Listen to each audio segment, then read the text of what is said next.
الصلاة.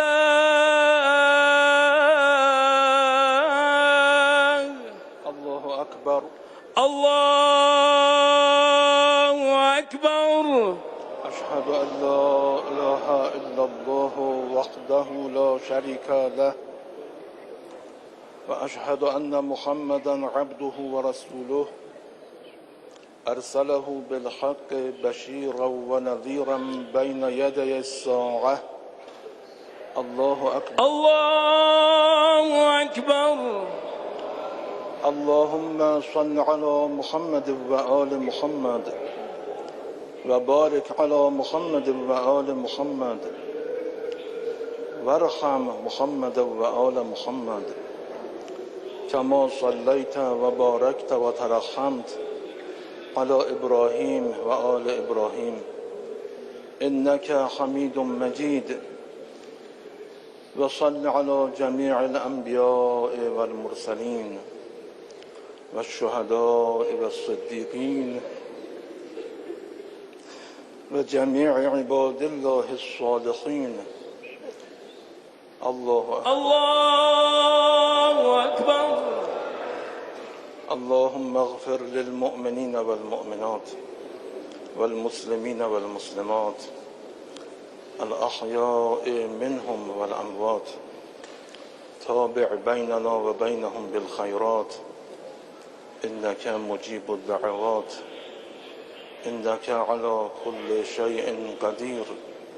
الله أكبر. الله أكبر. اللهم إن هذا المسجى قدامنا عبدك وابن عبدك وابن أمتك نزل بك شهيدا وأنت خير منزول به. اللهم إنا لا نعلم منه إلا خيرا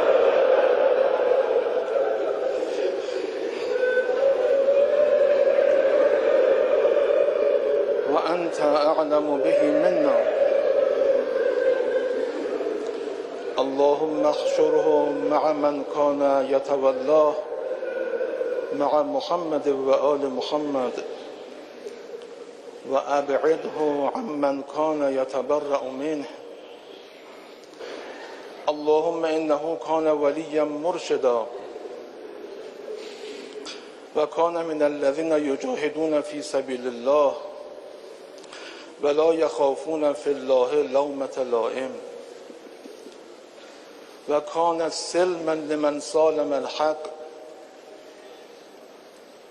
وحربا لمن حارب الحق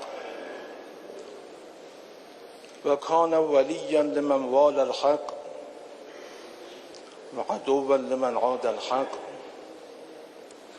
اللهم تقبله جميع ذلك منه بفضلك وبأفضل قبولك. اللهم اجعله عندك في أعلى عليين واخلف على أهله في الغابرين وارحمه وإيانا برحمتك يا أرحم الراحمين. الله أكبر. الله أكبر.